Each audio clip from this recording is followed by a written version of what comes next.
Alright guys, so this is for in preparation for the lab practical this coming week. First thing that you're going to need to probably know how to do is the digital balance. This is probably the easiest one. So you would just hold the on button to turn it on, and let's say that you were measuring out a powder of some sort and you wanted to measure a certain weight of powder. You don't want to put it directly onto the scale, because maybe that powder is a certain chemical compound in it that reacts with the type of metal in the scale, and it could lead to maybe the scale rusting or just somehow reacting with the scale, or even, of course, this scale isn't completely clean, so that could contaminate whatever powder that you're trying to weigh out if you were to use that in another reaction later on. So that's exactly why we have the weigh boats. So if you're weighing out a powder, you would obviously use a weigh boat. Obviously it has the weight of the weigh boat displayed right now, but in order to cancel that out, we use the tare button here. So that'll essentially set the weight of the weigh boat and set that as a 0 point. So now we can measure out whatever powder we want with like a spatula or a scoopula, and we would just put it directly in the weigh boat, and then after tearing, of course, the display would actually read the exact weight of the powder that we're measuring. And you can see if I take this off, it'll go down to negative. And you can re-tear also if you want. So the other main thing that you could run into with the digital balance is, let's say I wanted to measure a liquid though, not a powder, but I wanted to measure a liquid. So if I'm measuring a liquid, I would probably have it in a microcentrifuge tube, right? So how would I measure just the weight of a liquid? Let's say I wanted to measure 1,000 microliters of water, and I wanted just the weight of the water, excluding the tube here. So there's two ways to do this, really. You could either take the microcentrifuge tube. I'm gonna just make sure that's tared. Okay. So it's tared. Let's see. Yeah, okay. Just from me like talking, it's detecting the wind from my voice, I guess. So we've got 0.99, so we could write that down. 0.99 grams is the empty tube. I'm gonna go with 0.99 since that's what it was sitting on. And then I wanted to weigh out 1,000 microliters of water, so I'll grab my P1000 and I'll go over how to set every pipette in a little bit.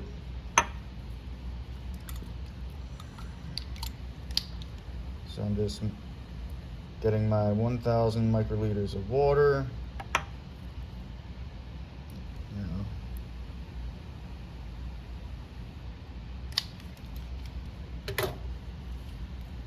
Close that. Throw it back on.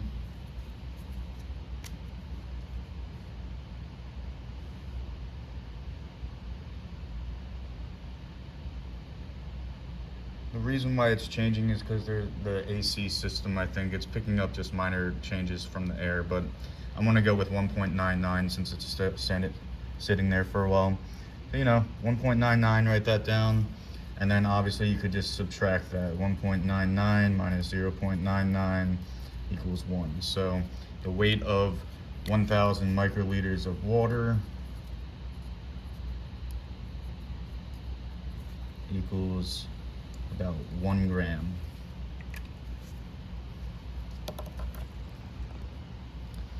The other way that you could do this is you could do it like this. So let's say this is a brand new empty tube. My scale is tared right now. Oh wait, sorry, I actually do have liquid in that. Let me get a new tube. So I got an empty tube. You could just obviously weigh that. 0.97, but it doesn't really matter for this way. So I'm gonna let it stabilize.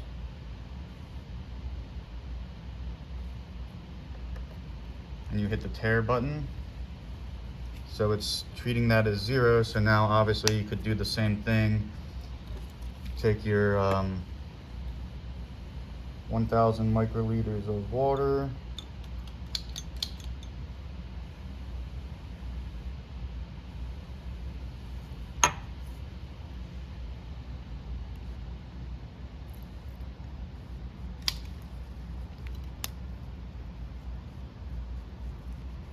And put that on there with the water, and we're getting about the same thing, 0.98 in this case. So yeah, or 0.99.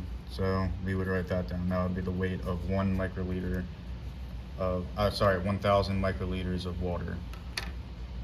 Sorry for the consistent fluctuations in the scale. It's just because like I'm moving around, so my body's like creating winds and hitting the scale. The AC system's going. So those are like the main reasons why the scale is fluctuating a little bit. But yeah, those are the main two ways that you would be able to solve a problem like that. All right, so for the pipettes, let's take a look at these real quick. So these are gonna be the standard ones that you are probably gonna see working in the field. They're the ones I'm most accustomed to. They're the main ones that most research laboratories have in their labs. So if you look at the top, you have the name of the pipette in bold. So we got the P1000, P200, P20, and then the P2, of course. So the name of the pipette, the number in the name of the pipette represents the maximum volume that each pipette should use when measuring liquids. So with the P1000, I would never measure more than 1,000 microliters. Same thing with this. I would never measure more than 200 microliters. So what I want to talk about is first I'm just going to go over basic proper use of the pipettes. So obviously, let's say I'm using the P1000 to pipette something.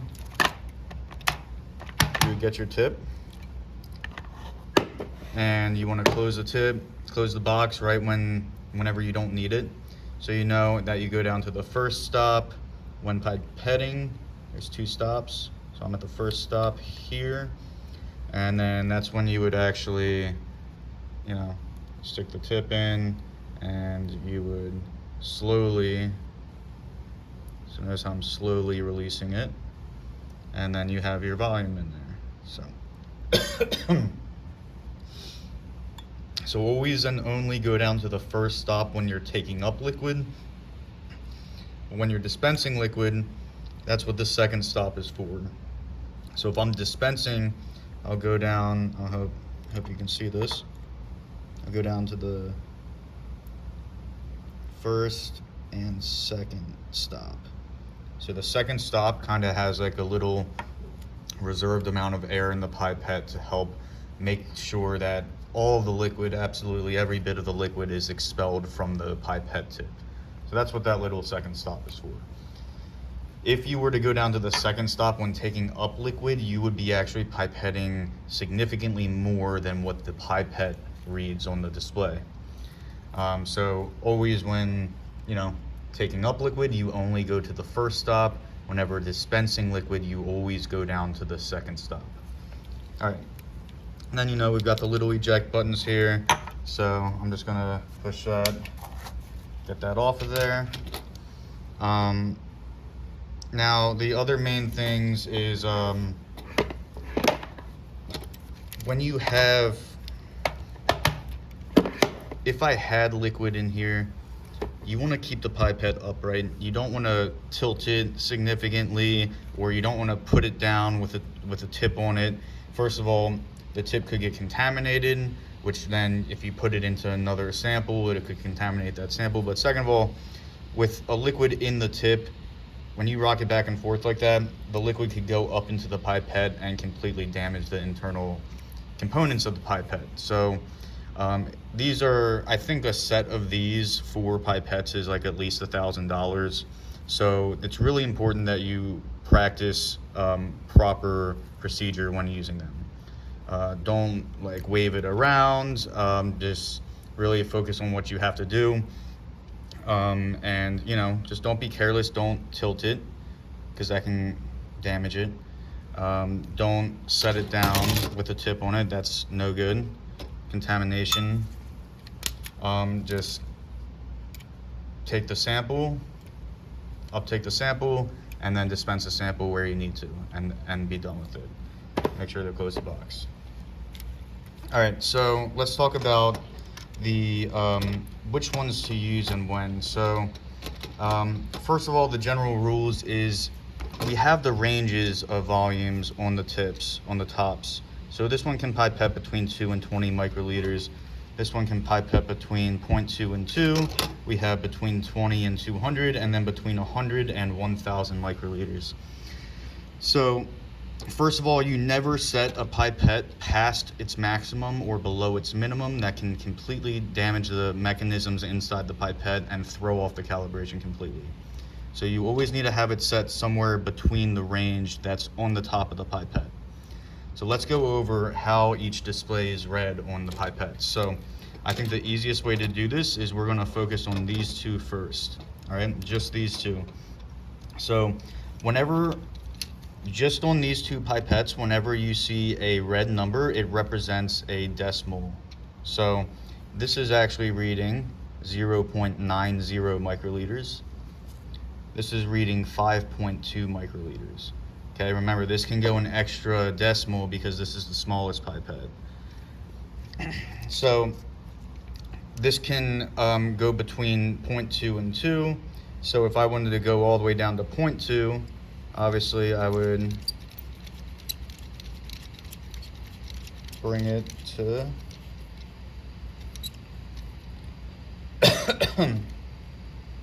0.20. There it is. And you can see that there's also these little tick marks at the bottom. So those are actually in between 0.20 and 0.21. So I could go to 0.202. So if I were to set it at that first tick mark right there, you see that first tick mark? That would actually be like 0.202, 0.204, 0.206, 0.208, and then 0.21 right there.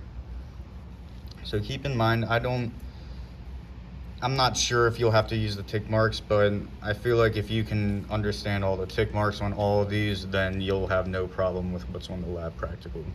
So again, red's always a decimal, so if I wanted to set like 1.5, I have to go all the way up.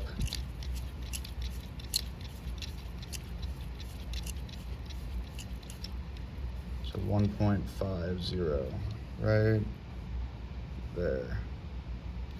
And then I could go 1.51, I could do 1.508 right there, 1.502 right there.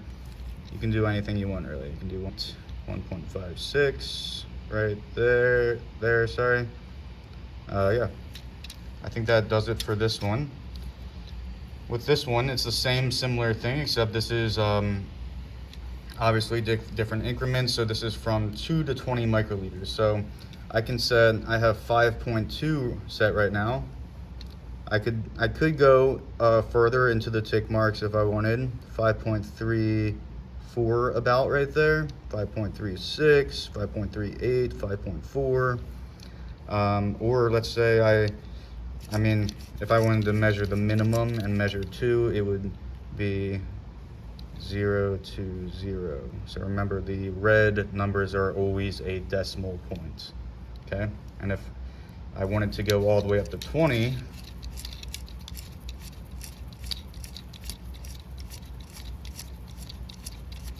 obviously, we're looking at the black numbers now.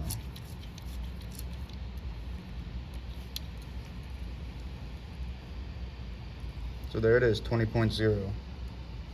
Again, I would never set this pipette past 20 microliters because that is the maximum range that this pipette is built to measure. And I would never set it below 2. So yeah. Now, that's just these two. Remember, red numbers on these two are always a decimal point. This one's cool, the P200's cool because there are no red numbers. This one's cool because whatever number is actually shown on the display is the exact number of microliters that you're pipetting. So this case would be 96 microliters. This would be exactly 96. If I wanted to do 120 microliters, I'd spin it up to 120. Like that. And again, there are also the tick marks on this one. So I could go to like 119.4 there, it looks like. Sorry, I'm looking through the camera on my phone right now. So yeah, so the second tick mark would be 119.4. This would be 113, 113.6 so you would go to the third tick mark in between the 3 and the 4. 110, 111, so anything between there would be 110 point something. So, and there's always 4 tick marks, each represents an increment of 2, so it would be 110.2, 110.4, 110.6, 110.8, 111. Then finally, this last pipette, the P1000, this has red numbers on it too, but they're at the top. So keep in mind, these two red numbers are always a decimal point. Red number on here actually represents the 1000th place. So what we're looking at right now is it's currently set to 1000. It doesn't have a 4th slot down here. I don't know why they built it like that, but they did. So the red number is the 1000th place. Again, this is a P1000, so I would never set it past 1000. So let's say I wanted to set it to 900, I would go down, and you see that that red one turns to a 0. So now we're looking at 900 and 800 down here, right there. And obviously, if I wanted to go, this is 810, right? If I wanted to go in between, there's the tick marks again, increments of 2. So if I wanted to do like 806 microliters, I would go to the third tick mark in between 800 and 810. So 2, 4, 6. Yep, should be right there. Yep, 806 microliters. And I don't know, this would be 460 microliters. And if I wanted to do 468, I would go to the 4th tick mark. So that'd be 468. Again, right before 470, if that helps. And this can go all the way down to 100 microliters. Again, I wouldn't set it past, or I wouldn't set it below 100 microliters. But remember to keep in mind that even if a pipette can, even though this can pipette 100 microliters, this one can also. So what do you do in that circumstance? If two or more pipettes can pipette the same number of microliters, you'll always use the smallest range, the pipette with the smallest range to pipette that volume. It'll be more accurate. So I would never use this to pipette 100 microliters, even though it can accommodate it. I would use this to pipette 100 microliters, and that would be set like that. However, remember this has a maximum of 200. If I wanted to pipette 202 microliters, I would use this. And I would bring it up to 200, and then that first tick mark would represent, of course, 202 microliters. Hope you can see that. It's just the first tick mark past the 0, the bottom 0. Yeah, those are the general principles, general rules, how to use the micropipettes, how to read their displays properly. I hope this helps out for whenever you need to use them in the future and on this exam. All right, guys, so centrifuges real quick. So obviously the main thing that you need to be worried about when centrifuging anything, no matter what centrifuge you're using, is that the centrifuge has to be balanced. So again, what do we mean by balanced? Is if this is the rotor, and we've got our little compartments there for our tubes, it means, let's say I put something that weighs 1 gram in that one, then I need to have, I'll zoom in a little bit there, I need to have the exact same weight, weighing the same weight directly across from it. So same thing here, I could put something maybe weighing 2 grams in this one and 2 grams in that one, because they're directly across from each other. I don't know, maybe 7 grams here and 7 grams there, 10 grams and 10 grams. It doesn't matter.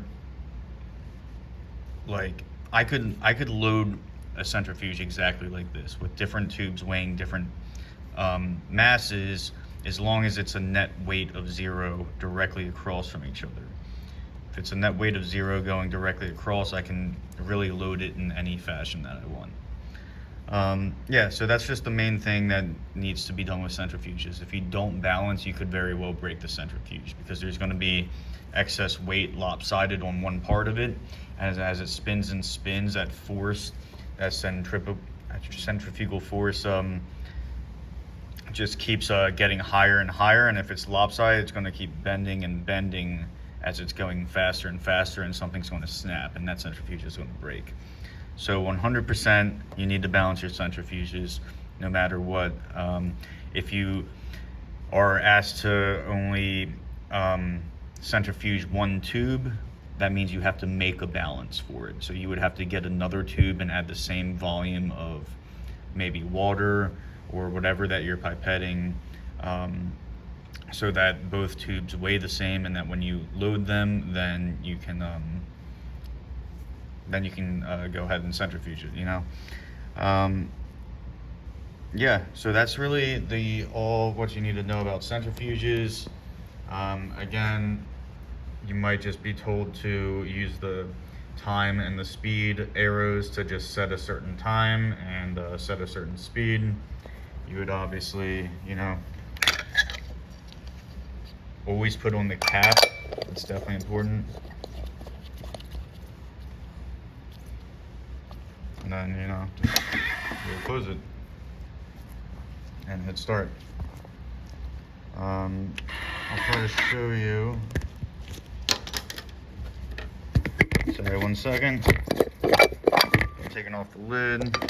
Obviously, if I was centrifuging 2 tubes, I could put maybe 1 there, and then I would have to go directly across, so it would look something like that, directly across from each other, straight line.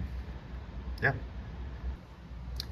All right, so I just centrifuged some orange juice, so let's see if you can see that.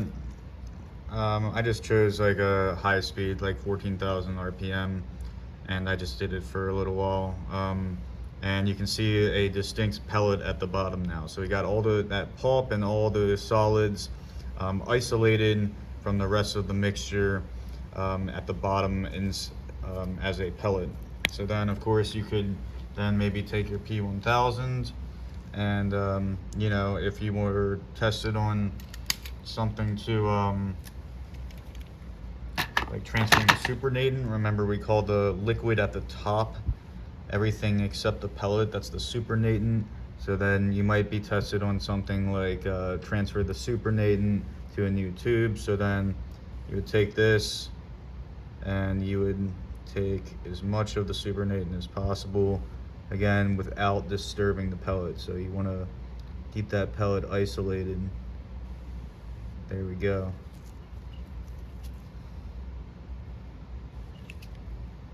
I don't know if you could see that, but then I would just obviously take another tube, and, you know, all the way down to the second stop.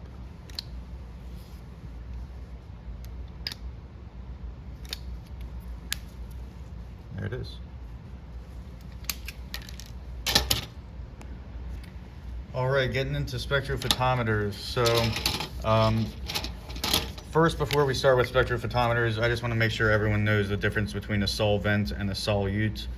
So, if I have a tube and I've got, I don't know, salt dissolved in water, so that's salt in water, whatever is being dissolved is called a solute. So salt will be the solute,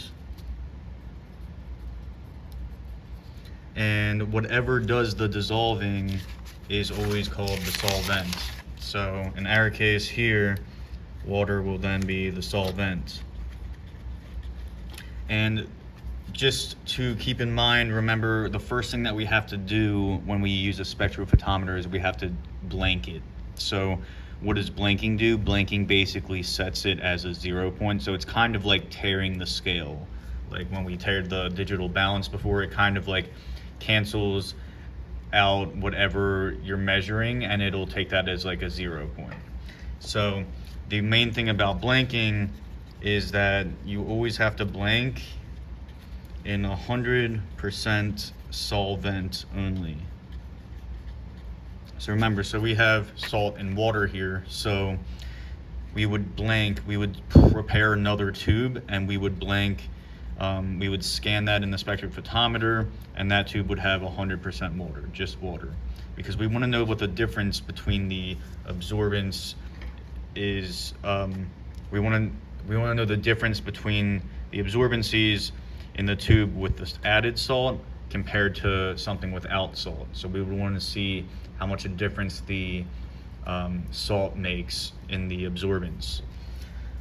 Same thing, if we had like, I don't know, salt dissolved in hydrochloric acid, we would blank the spectrophotometer first in 100% hydrochloric acid, and then we would load our sample with the salt dissolved in it. So whatever is the solvent, then you always blank in 100% solvent.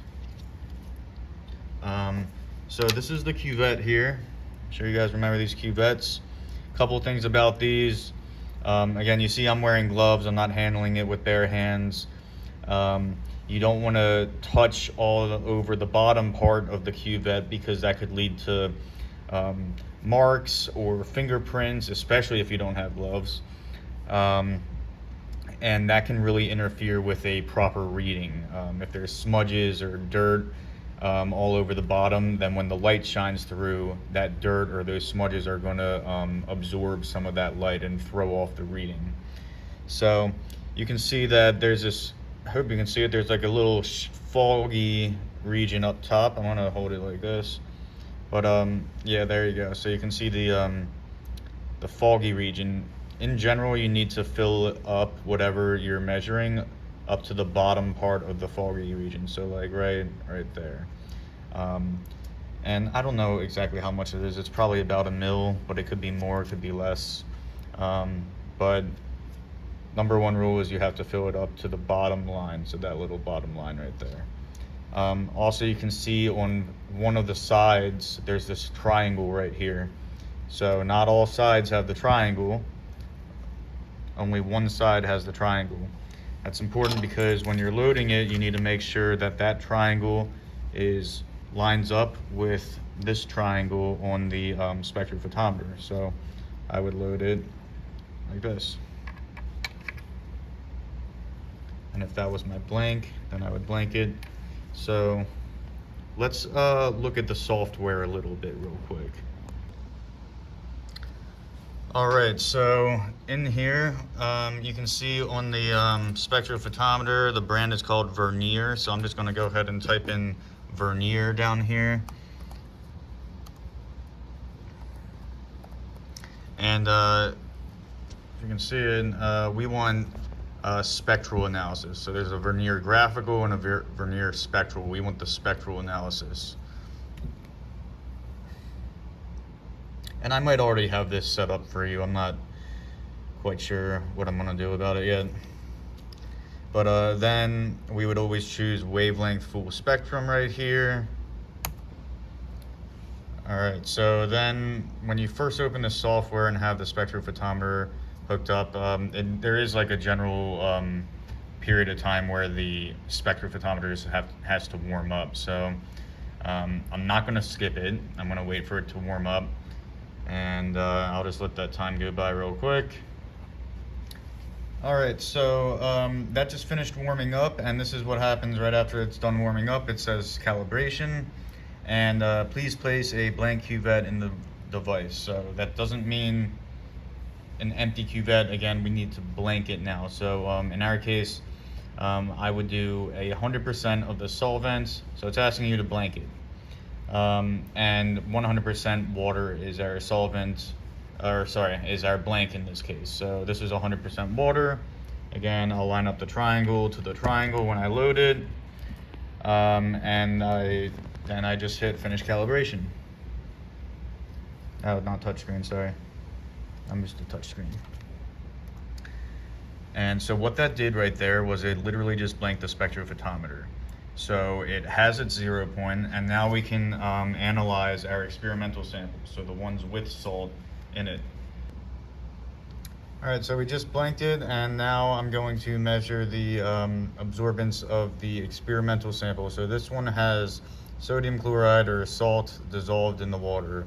So I'll load this the same way, you know, triangle goes to the triangle, and then I can just hit collect up here. Let's see if there's a drastic difference. Doesn't seem like there's a huge difference. I just probably didn't put enough salt in there. But regardless, you would still, let's say if the question was to measure at 500 nanometers, then you would go to this wavelength column and you would scroll all the way until you find 500. So, or in the case here, we don't have exactly 500, so if that's the case with you, you would choose whichever number is closest to what you're trying to measure at. So I'll choose this one here. And then I would just record the absorbance that's in this column right here. Hope you can see that. So we choose the absorbance, we scroll to the absorbance that we're trying to measure at, or whatever's closest to it, and then we record the absorbance that is over here. And yeah, that's really it. All right, guys, and then the last thing that could potentially be on the exam is dilutions. So again, that'll bring us to our, our C1V1 equals C2V2 equation. So let's say that I have a stock of DNA and it is 500 nanograms per microliter. So again, maybe I just took a fecal sample and I used the QIAGEN kit to make a DNA purification. I got this, and then I ran it in the UV spectrophotometer over there, and it gave me a concentration of 500 nanograms per microliter. So in every microliter of this stock, there is 500 nanograms of DNA. And let's say that I want to prep it for some other use, or I want to dilute it down. It could be for qPCR, it could be just to make a dilution. Anyways, I have 500 nanograms per microliter, so that's my C1. That's what we're given. It's what we start off with, right? It's a concentration.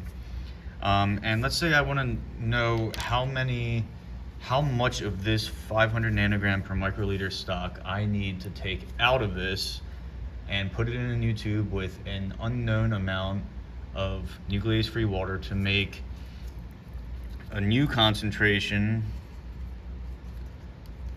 of, let's see, what do I have here? I want to turn it into a 220 nanogram per microliter stock, and I want the final volume of that stock to be, we want this, 400 microliters. So I want to take this stock and I want to basically dilute it I want to make a new stock that has the same DNA, that has only 220 nanograms per microliter, but I also want the final volume to be 400 microliters. So we just plug these numbers in. We have our C1.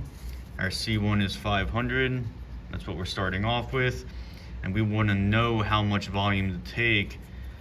So that's going to be our unknown. V1 is our unknown. And then C2 is what concentration do we want the dilution to be. So it would be 220 nanograms per microliter. And then we wanted that dilution to also have a volume of 400 microliters.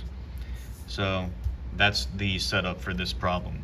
I would do the math and I would get 88,000 over here equals 500 V1, and then V1 would then equal 176. Remember, that's volume, so that's going to be microliters. So we want to take 176 microliters of this stock and add it to a new tube. But remember, we want a final volume of 400 microliters. So we're going to add water to make up for that that difference in volume. So we would take then 400 minus the 176, and that equals 224 microliters of nuclease-free water. So why is it nuclease-free water? Again, nucleases are enzymes that can break down DNA or break down nucleotides or in general. So the fact that it's nuclease-free means there's no enzymes, we're certain there's no enzymes that will break down or degrade our DNA in that water. So that's important because we need our DNA to stay intact. So in a new tube then, I would then add the 176 microliters of this stock, of the 500 nanogram per microliter stock, this guy. And then I would also add the 224 microliters of nuclease-free water. And that would be a final concentration of 220 nanograms per microliter. And this volume would be 400 microliters. All right, so then to actually make this dilution, we said that I would need 176 microliters of the stock.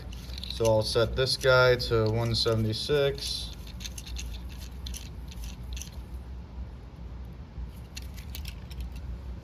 And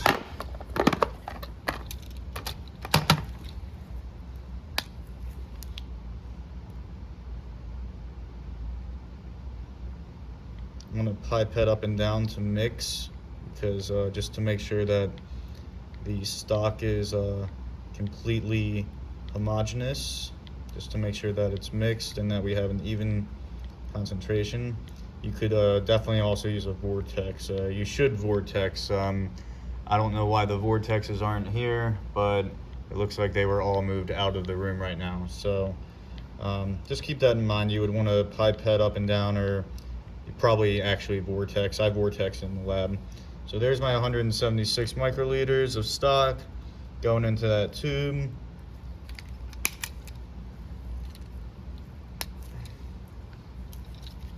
And then we also said 224 microliters of nuclease-free water. So I have another tube of nuclease-free water here, and then I would use the P1000 to go all the way down to 224. Remember, 220 is right there, but now we got to use the tick marks for this.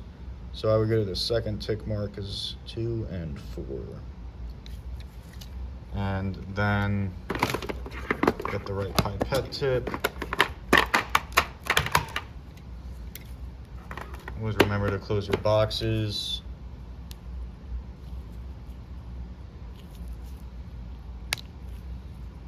And then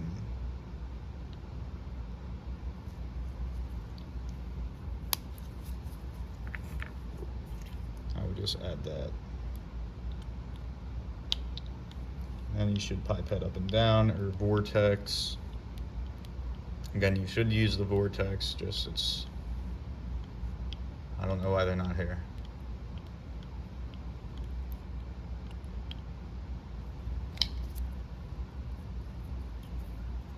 And this is it. This is my 224, or sorry, my 220 nanogram per microliter stock.